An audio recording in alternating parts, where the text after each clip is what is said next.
والشجر يسجدان والسماء رفعها ووضع الميزان ألا تطغوا في الميزان صدق الله العظيم إن الله وملائكته يصلون على النبي يا أيها الذين آمنوا صلوا عليه وسلموا تسليما اللهم صل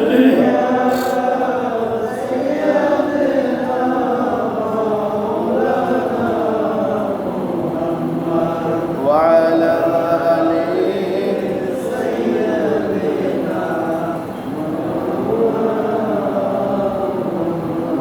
اللهم صل على سيدنا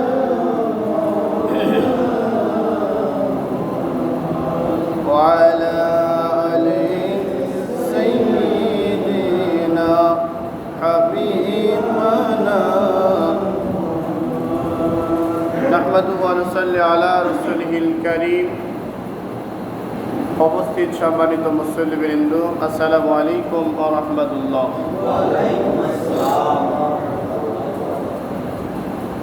আল্লাহ রাব্বুল আলামিনের দরবারে শুকরিয়া আদায় করছি, যিনি আমাদেরকে দয়া করে অসংখ্য মানুষদের ভিতর থেকে বেছে নিয়ে কোরআন কারীম থেকে আলোচনা করার এবং শোনার পরিবেশে বসার তৌফিক দিয়েছেন।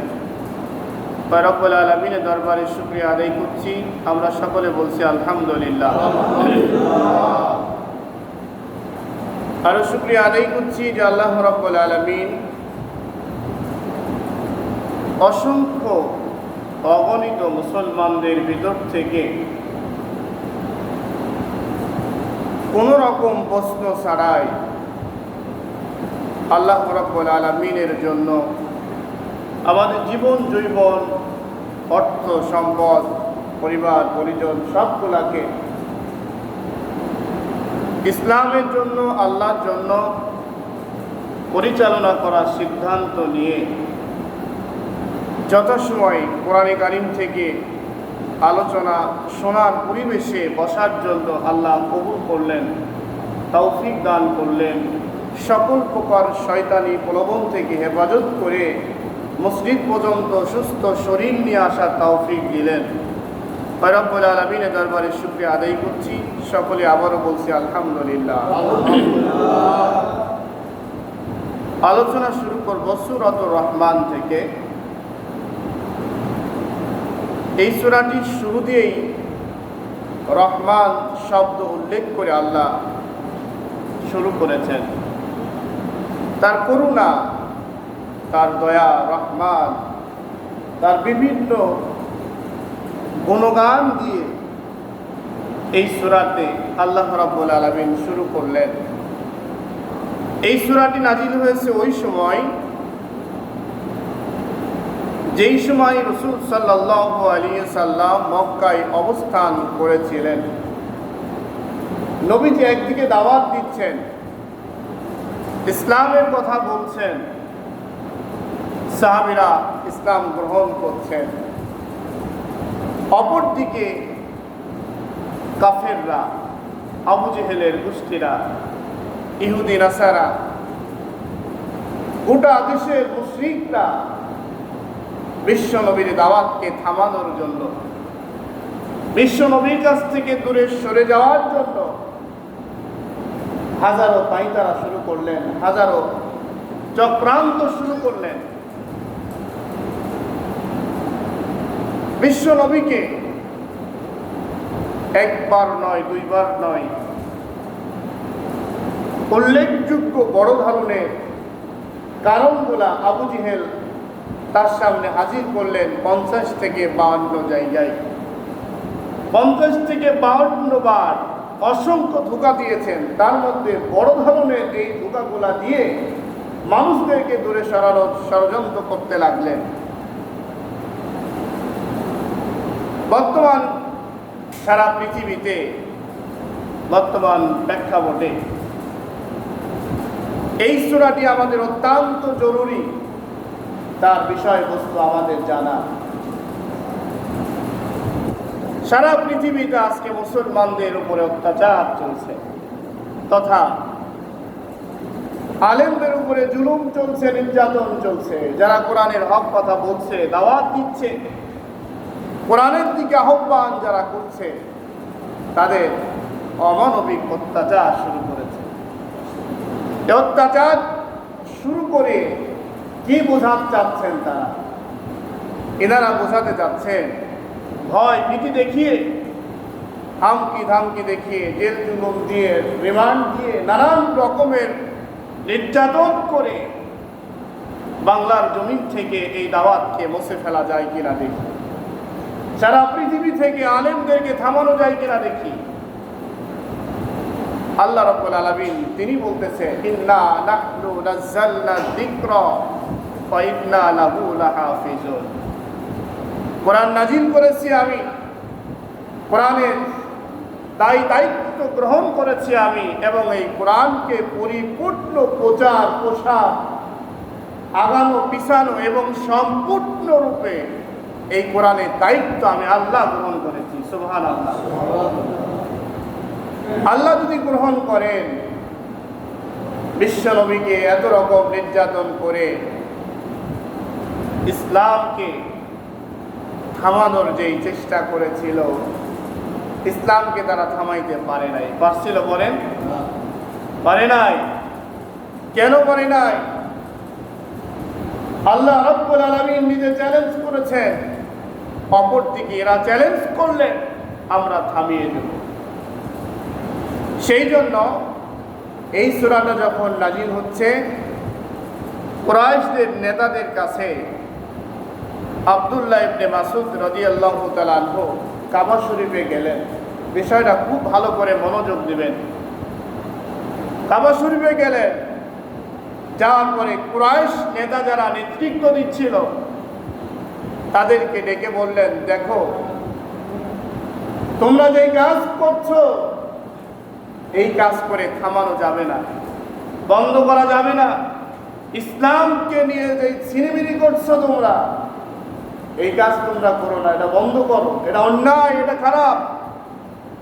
এই বিষয়টি যখন আব্দুল্লাহ ইবনে মাসউদ রাদিয়াল্লাহু তাআলা বোঝাতে গেলেন, তাকে নির্যাতন শুরু করলেন, প্রচন্ড মার শুরু করলেন। শরীরে রক্তাক্ত হয়ে গেল, রক্তগুলা বের হলো। এমন অবস্থায় আব্দুল্লাহ ইবনে মাসউদ রাদিয়াল্লাহু তাআলা আনহু ভয় পেলেন না, পিছিয়ে গেলেন না, বন্ধ করলেন না। তার মিশনকে আল্লাহ রাব্বুল আলামিন যেই হুকুম দিয়েছিলেন, ওই হুকুম অনুযায়ী কোরআনের মিশনকে সামনের দিকে অগ্রসর করেছেন। এখন যারা আমরা আছি, এই জাতীয় হুমকি ধামকি নানান রকমের কার্যক্রম দিয়ে আপনাদের যদি থামিয়ে রাখতে চায় রাখে, আমি আপনাকে আসলেই বন্ধ করে দিব না আগিয়ে চলবো? কি করব বলেন? আগাই যেতে হবে না আমাদের? বলেন, আল্লাহর জন্য, ইসলামের জন্য, কোরআনের জন্য আপনি যদি আপনার জীবন জৈবনকে অক্ষ করতে পারেন, কুরবানি করতে পারেন, আপনার জন্যই অনন্তকালের জান্নাত অপেক্ষা করছে। আর সূরা তাওবার মধ্যে আরেকটি বিষয় আল্লাহ বলেছেন, আমি তোমাদেরকে পরীক্ষা করতে চাই নানান ধরনের বিষয়গুলা দিয়ে। আজকে বাংলার জমিন থেকে আলেম শূন্য যতই করার পাইতারা যে কেউ করুক না কেন, আল্লাহ রাব্বুল আলামিন কোনো না কোনো সাইড দিয়ে কোরআনের পক্ষে কথা বলার লোক আল্লাহ তৈরি করে দিচ্ছেন ইনশাআল্লাহ। আল্লাহ যেন বাড়িয়ে দেন, সমস্ত আলেমদেরকে যেন আল্লাহ নিরাপত্তা দান করেন, আমরা বলি আমিন। সম্মানিত উপস্থিতি, এই সূরাটি নাজিল হয়েছিল এমন একটি প্রেক্ষাপটে। আরেকটি কথা আপনাদের বলি, আমরা মুনাফিক খুঁজতে যাই, আমরা জাহান্নামীদেরকে খুঁজতে যাই। জাহান্নামী খুঁজতে আপনি জঙ্গলে যাওয়া লাগবে না, মুনাফিক খুঁজতে জঙ্গলে যাওয়া লাগবে না, মুনাফিক খুঁজতে অন্য বংশের লোকদের কাছে যাওয়া লাগবে না, মসজিদের মধ্যেই আপনি পেয়ে যাবেন। এত আলোচনার পরেও, এত জানা সত্ত্বেও, এত কথার পরেও দেখবেন আলোচনা নিয়ে ওই জায়গাতেই সমালোচনা সৃষ্টি হয়েছে, ওই জায়গাতেই মানুষদের নিয়ে বিভ্রান্ত শুরু করছে, ওই জায়গাতেই মানুষদের নিয়ে, যাতে করে কোরআনের আলোচনা কোনো ক্রমেই তারা যেন মাথার মধ্যে ঢুকাইতে না পারে, এই ষড়যন্ত্রে লিপ্ত হয়ে তারা থাকে। এই কাজটি মুসলমানের হওয়া উচিত নয়। এই কাজটি আসলে মুসলমান নামাজিদের হওয়া উচিত নয়। এই কাজটি ছিল কার জানেন? আল্লাহ কোরআনে তুলে দিয়েছেন। আল্লাহ রাব্বুল আলামিন বলেন, শোনো, وقال الذين كفروا لا تسمعوا لهذا القرآن والغوا فيه لعلكم تغلبون।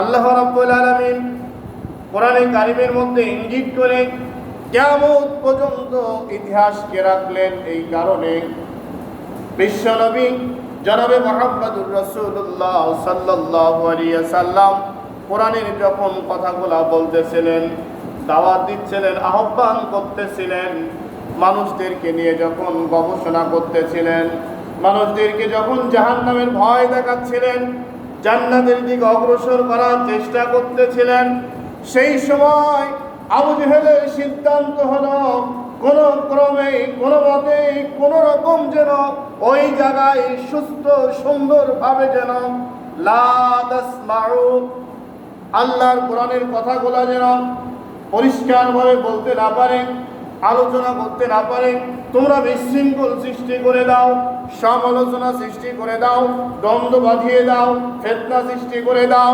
যাতে করে মানুষদের ব্রেনের মধ্যে আল্লাহর কোরআনের সঠিক কথাগুলা কোনো ক্রমেই প্রবেশ না করে। যদি প্রবেশ করে যায় তাহলে সর্বপ্রথম এক নম্বরে যেই মানুষটির ক্ষতি হওয়া দরকার ছিল, ওই মানুষটির নাম হলো আবু জেহেল। সেই কারণে আল্লাহ রাব্বুল আলামিন কোরআনে স্পষ্ট বলে দিলেন, লা তাসমাউ লিহাদাল কুরআনি ওয়ালগাউ ফীহি লাআল্লাকুম তাগলিবুন।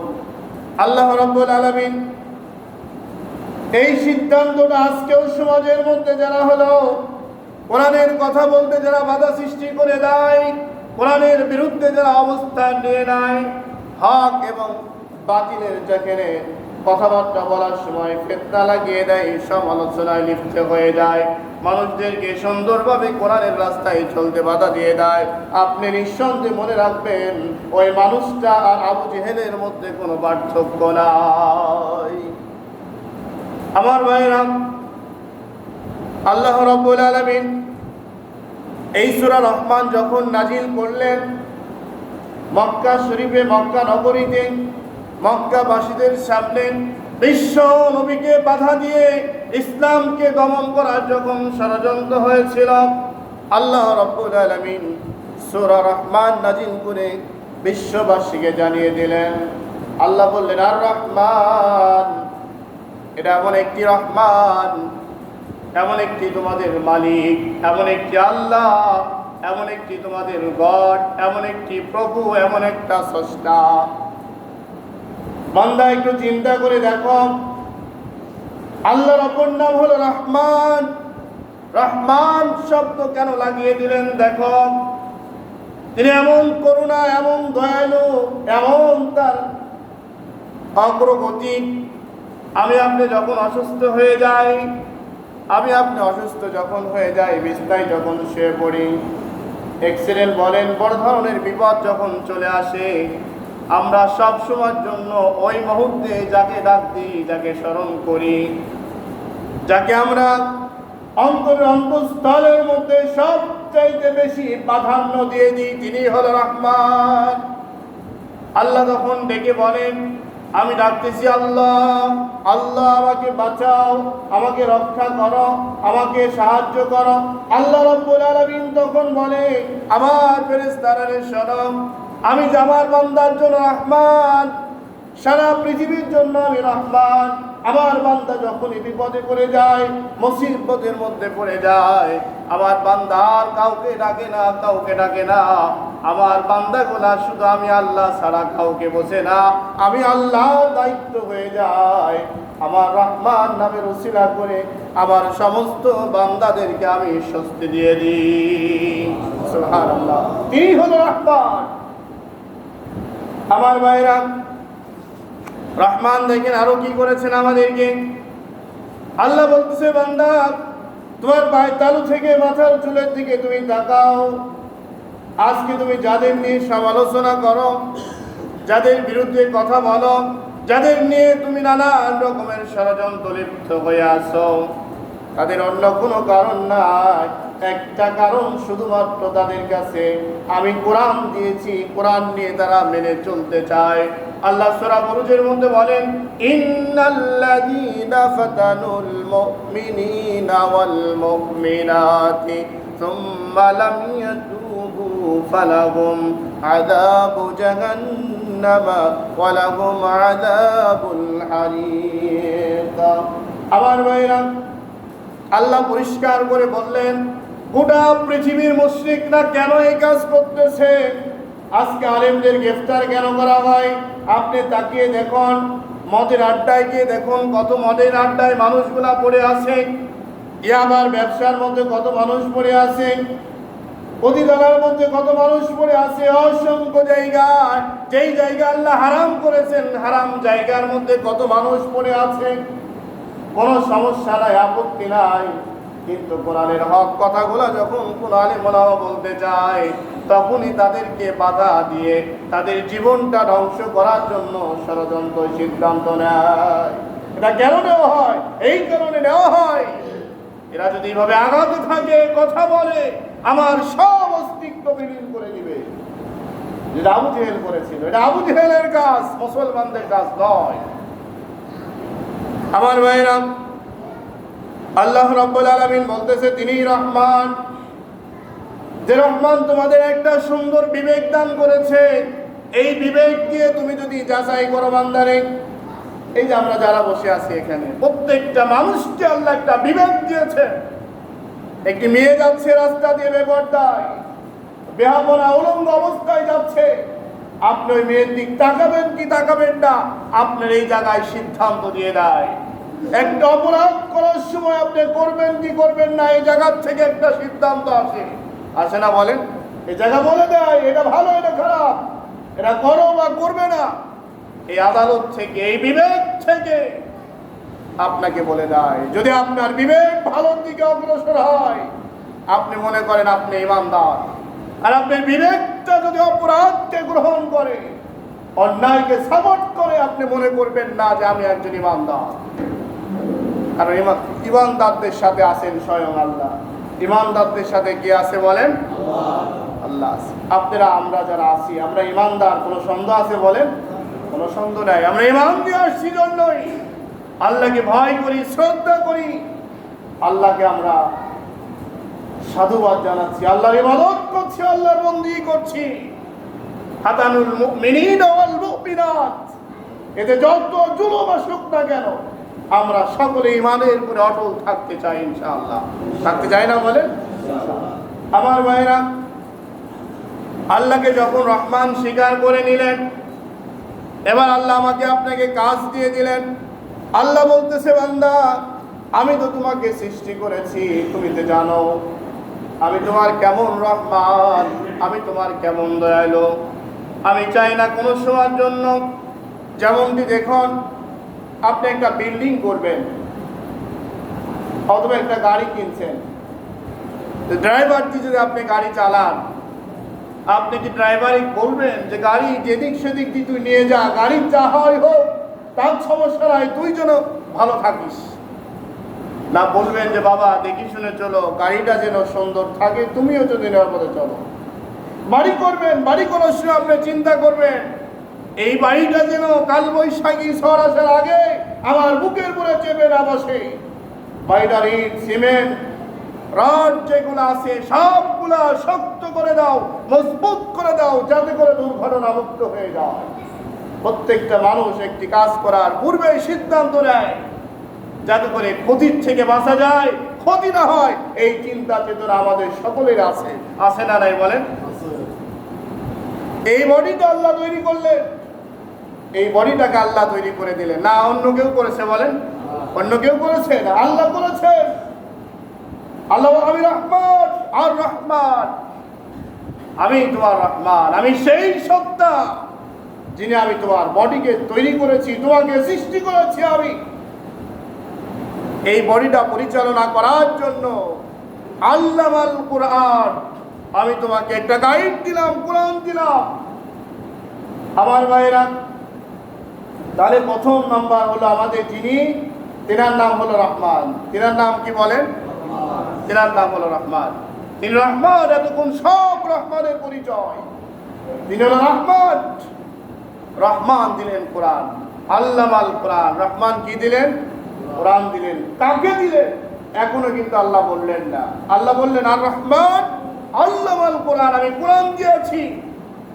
আল্লাহ 3 নম্বর আয়াতের মধ্যে এবার বলতেছে, বান্দা শোনো, খলাকাল ইনসান, আমি রব্বুল আলামিন মানব জাতির জন্য কোরআন দান করেছি। তাহলে আমাদের জন্য কোরআন দিয়েছেন। সুবহানাল্লাহ বলেন। কেন কোরআন দিলেন? যাতে করে আপনার এই বডিটি ভালো থাকে, ভালো চলে, সুন্দর থাকে। তাহলে আমার বডিকে সেফটি করার জন্য, সুন্দর করার জন্য, ভালো রাখার জন্য যেই জিনিসটি দরকার তার নাম কি বলেন? কোরআন। তার নাম কি? কে বললেন? আল্লাহ বললেন। রহমান বললেন, আমাকে সৃষ্টি করেছেন। সৃষ্টি করার আগেই তিনি আমাকে দিলেন কোরআন। আমাকে কিন্তু আগেই দিলেন কোরআন। আল্লাহ রাব্বুল আলামিন আরো দেখেন তিনি রহমান কেমন দয়ালু। দেখেন এই পৃথিবীতে আল্লাহ রাব্বুল আলামিন আর এক জায়গায় বলতেছে, দেখো বান্দা, তোমাদের পৃথিবীতে পাঠানোর সম্ভাবনা যখন আমি গ্রহণ করলাম, আমি আগে কোনো পুরুষের পেটে আমি সন্তান দান করি নাই। আমি যে নারীর পেটে সন্তান দিয়েছি, নারীদের পেটের মধ্যে থেকে যখন তুমি আসবা, মার পেটের মধ্যে থেকে যখন তুমি আসবে রে বান্দা, আমি রব্বুল আলামিন তোমাকে পৃথিবীতে পাঠানোর আগ দিয়ে আমি একজন নারীকে 11 থেকে 12 বছর বয়স যখন হয়ে যায়, সেই সময় তাকে আমি একটা রাস্তা ক্লিয়ার করার জন্য তার শরীরের মধ্যে যে রক্ত প্রবাহিত হয়, উদ্বৃত্ত একটা রক্ত দিয়ে দিলাম। একটা উদ্বৃত্ত রক্ত প্রতি মাসে রিজার্ভ করে দিই আমি। ওই রক্তকে প্রবাহিত করে বের করে দিই আবার শরীর থেকে। কেন বের করে দিই? কেন রিজার্ভ করে দিই?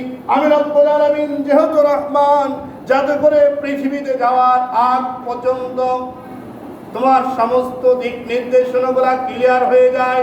আমি রব্বুল আলামিন ওই মার পেটের মধ্যে যখন তোমাকে প্রবেশ করাবো, আমি পেটের মধ্যে যখন দিয়ে দিব, আমি পেটের মধ্যে দেওয়ার আগ দিয়ে যখন সব রাস্তাগুলো উন্মুক্ত হয়ে যায়, বাবার মাধ্যম দিয়ে যখন তোমাকে আমি পৃথিবীতে পাঠানোর সম্ভাবনা নিয়ে নিলাম, আমাকে আপনাকে যখন আল্লাহ রাব্বুল আলামিন তৈরি করলেন, নাপাক পানি আর দুর্গন্ধযুক্ত কাদা থেকে যখন সৃষ্টি করা হলো, একটি ছোট্ট মানুষ বানাই দিলেন। মানুষ বানানোর পরে আমাকে রাখার জন্য সুন্দর একটা বাক্স যে ব্যবস্থা করলেন আল্লাহ রাব্বুল আলামিন, ওই বাক্সটা হলো মার পেটকে দিয়ে দিলেন। মার পেটকে দেওয়ার পরে সেই জায়গায় এই কারণে উদ্বৃত্ত রক্ত দিয়েছেন। এই রক্ত যতক্ষণ পর্যন্ত পৃথিবীতে প্রবাহিত না হবে, ততক্ষণ পর্যন্ত ওই মেয়ে, ওই নারী, ওই মার পেটের মধ্যে সন্তান আসবে না। কে বলেছেন এটা? রহমান। কেন আসবে না? ওই মহিলা, ওই নারী, ওই মা সন্তান দেওয়ার জন্য এখনো উপযুক্ত হয় নাই।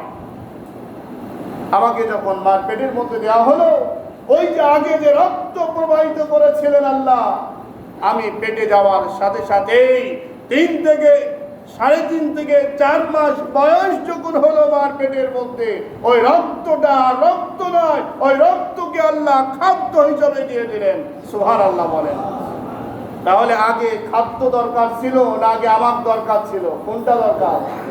আগে খাদ্য দরকার ছিল মার পেটের মধ্যে।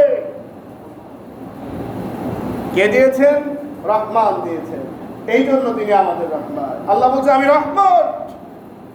আল্লাহ রাব্বুল আলামিন বলতেছে, বান্দা দেখো, এমন খাদ্য দিয়ে দিলাম, একদিন নয়, 2 দিন নয়, 10 মাস 10 দিন পর্যন্ত ওই মার পেটের মধ্যে খাদ্য নিয়ে কোনো চিন্তা করা লাগবে না। সুবহানাল্লাহ, কোনো চিন্তা করা লাগবে না। তোমার কে করেছে? তোমার রহমান তৈরি করে দিয়েছে। একটা লাইন দিয়ে দিলেন, ওই রক্ত যে নাড়ি দিয়ে আসতেছিল, যে লাইন দিয়ে আসতেছিল, রক্তের নাড়িটা আমার লাভির সঙ্গে একদাস করে দিয়ে ওই রক্তকে আমার খাওয়া দিয়ে তিল তিল করে আমাকে মার পেটের মধ্যে মানুষ করে দিলেন। সুবহানাল্লাহ। আমি এখন পৃথিবীতে আসার সম্ভাবনা, পৃথিবীতে আসার সম্ভাবনার পূর্বে ইতিহাস সাক্ষী দেয়, কোরআন বলতেছে মার স্তনের মধ্যে আল্লাহ দুধ দিয়ে দিলেন। সুবহানাল্লাহ বলেন। প্রথমে শুনে একটা লাইন, একটা নারী, আল্লাহ এবার দিলেন দুইটা। একদিক দিয়ে আসবে হলো আপনার আমিষ জাতীয় খাদ্য, শরীরকে মোটা তাজা করা লাগবে, শরীরকে পুষ্টি দেওয়া লাগবে, শরীর ঠিক করা লাগবে। দুই ধরনের খাদ্যের ন্যায় আপনার শরীরকে আল্লাহ পরিপূর্ণ করে দিলেন। সুবহানাল্লাহ। তিনি হলো আমার রহমান। আল্লাহ বলছে রহমানের পরিচয় দেখো, আমি যে কি রহমান তোমার। আমার ভাইরা, আল্লাহ রাব্বুল আলামিন বলতেছে বান্দা শোনো, আমি তোমার আগে একটা লাড়ি দিয়ে খাওয়ার ব্যবস্থা করলাম। যখনই দুনিয়ায় চলে আসছো বান্দারে, আমি রাব্বুল আলামিন খাওয়ার রাস্তা দুইটা করে দিলাম। এমন খাদ্য তোমার জন্য দিয়ে দিলাম যেই খাদ্যের মধ্যে ক্যালসিয়াম রয়েছে, পুষ্টি রয়েছে, ক্যালোরি রয়েছে, সকল প্রকার যত প্রয়োজন একটা শরীরের জন্য সমস্ত প্রয়োজনকে পূর্ণ করে দিয়ে আমি রব্বুল আলামিন একদিন নয়, 2 দিন নয়, 2 থেকে 2.5 বছর পর্যন্ত আমি গরম একবারে করে দিলাম। সুবহানাল্লাহ। যখনই খাবেন তখনই গরম, যখনই খাবেন তখনই গরম। মার স্তনে দুধ খেয়ে, মার দুধ পান করে ঠান্ডায় নিউমোনিয়ায় সন্তান মারা গিয়েছে, ইতিহাস পৃথিবীতে নয়। কেন? এটা আল্লাহ গরম করে দিয়েছেন, যখন খাবে তখনই গরম। সুবহানাল্লাহ। ইনি তো রহমান, ইনি আমার সেই রহমান। আল্লাহ বলছে বান্দারে আমি তোমাকে পাঠালাম, আর রহমান আল্লামাল কোরআন, আমি তোমাকে কোরআন দিলাম। কেন কোরআন দিলাম? খলাকাল ইনসান, এই কোরআন দিয়েছি আমি তোমাকে একটি সংবিধান মনে করে, একটা সংবিধান তোমাকে দিলাম। একটা পার্লামেন্ট তৈরি যখন হয়, একটা সমিতি যখন তৈরি হয়, একটা সংগঠন তৈরি হওয়ার সময় তার কিছু নিয়ম নীতি লেখা হয়, তার নাম হলো সংবিধান। সংবিধান থাকে না বলেন? সংবিধান অনুযায়ী আপনি এই ব্যবসা প্রতিষ্ঠান চালান, সংবিধান অনুযায়ী দেশ চালান, সংবিধান অনুযায়ী ফ্যাক্টরি চালান, সংবিধান অনুযায়ী আপনার এই কার্যক্রমগুলো যদি আপনি আগিয়ে নিতে পারেন, আপনি কখনো হুসুট খাবেন না। আপনার কাজকে সহজ করার জন্য, সুন্দর করার জন্য, সুস্থ রাখার জন্য একটি সংবিধান দরকার। আল্লাহ বললেন আমাকে সংবিধান দিলেন, আল্লামাল কোরআন খলাকাল ইনসান।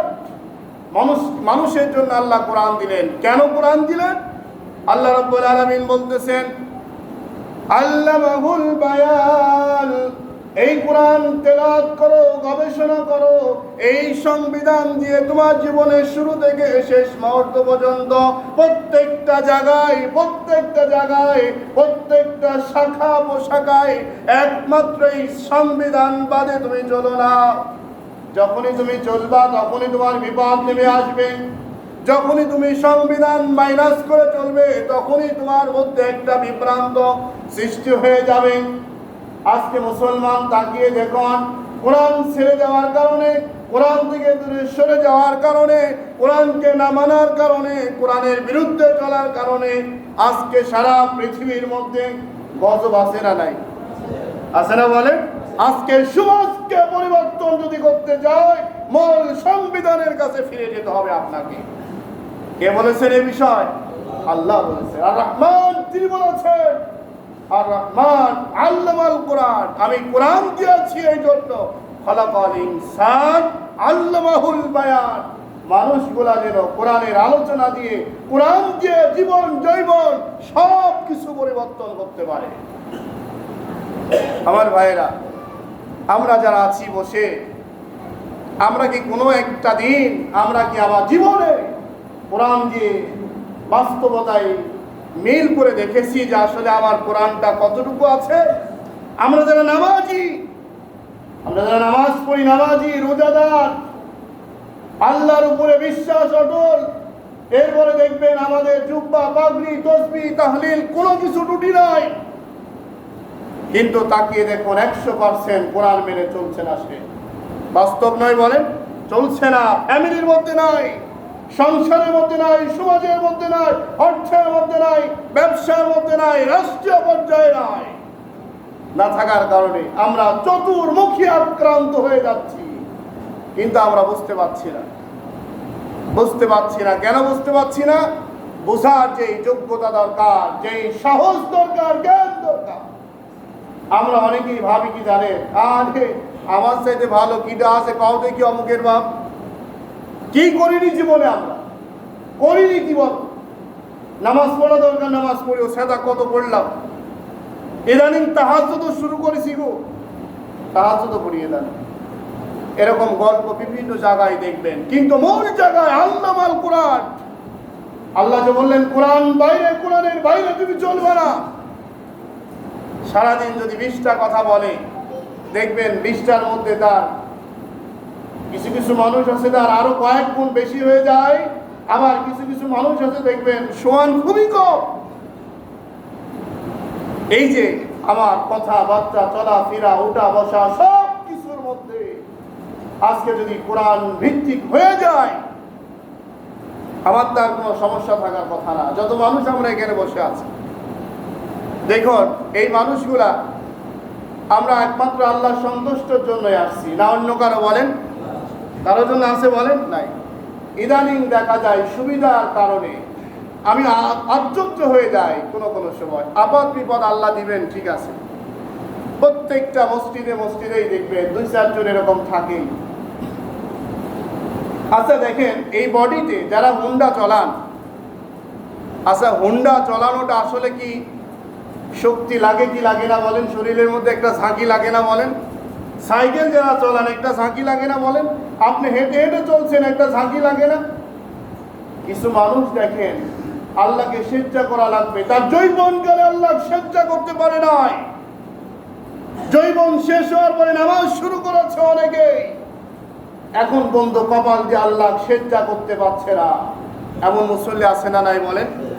নানান উসিলায়, নানান ষড়যন্ত্রে, নানান সুবিধা নিয়ে তিনি আল্লাহ কপাল দিয়ে সেজদা না করে ইশারায় নামাজ পড়ে চলে যাচ্ছেন। কেন? আল্লাহ বলেছে প্রথম নাম্বার দাঁড়িয়ে নামাজ পড়ো।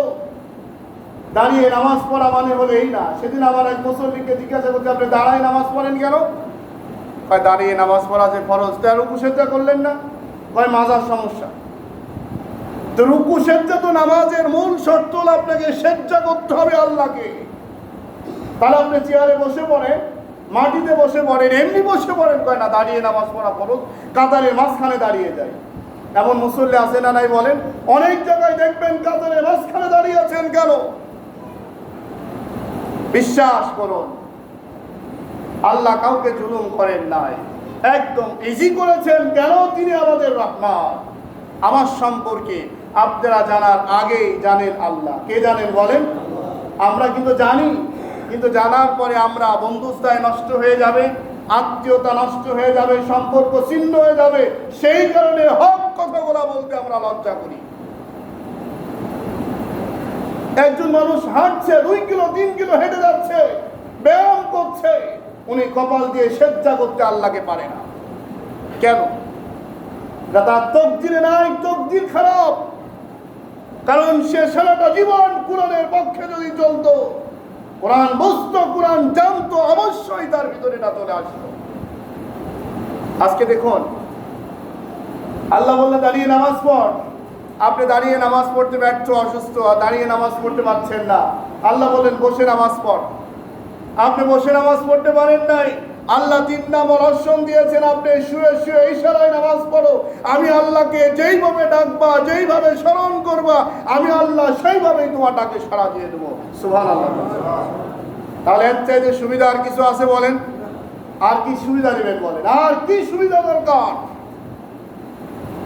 আপনি রোজা করতে পারেন নাই, আল্লাহ বলছেন তুমি অসুস্থ, রোজা করতে পারো নাই, তুমি কি করো?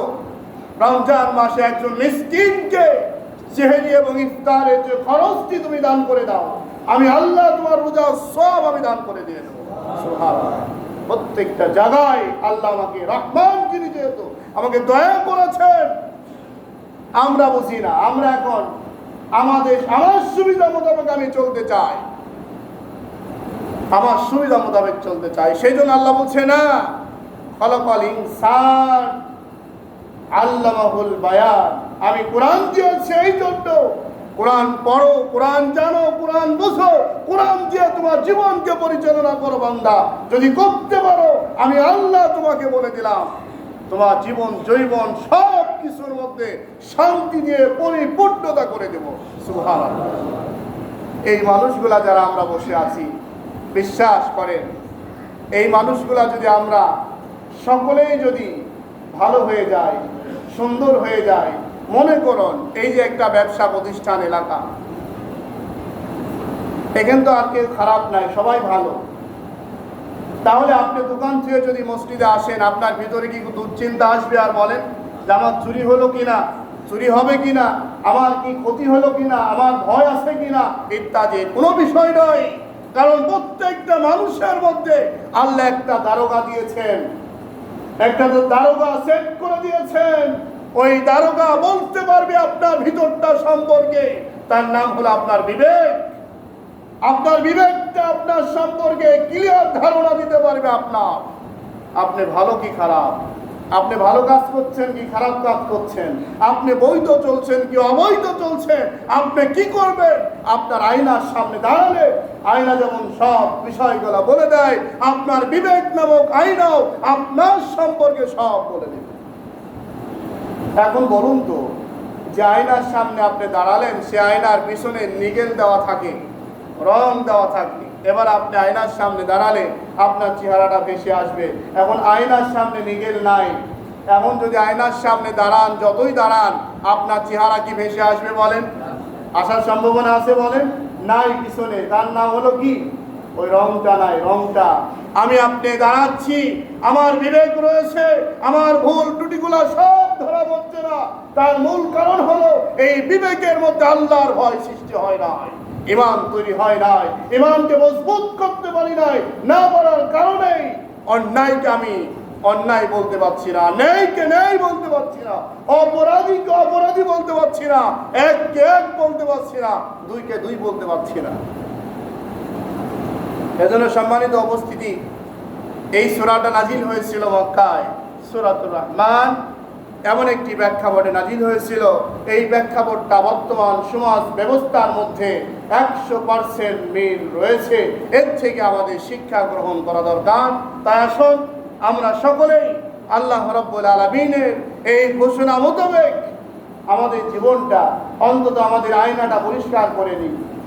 আমরা আমাদের বিষয়টা আমার নিজের কাছে ক্লিয়ার হয়ে যায়, আমি যেন নিজেই আল্লাহকে সেলুট দিতে, ধন্যবাদ দিতে, আল্লাহর শুকরিয়া আদায় করতে, আল্লাহর সেজদা করতে, আল্লাহর কৃতজ্ঞতা স্বীকার করতে আমার মধ্যে যেন কোনো দ্বিধা দ্বন্দ্ব না আসে, ক্লিয়ার ধারণা যেন চলে আসে ইনশাআল্লাহ।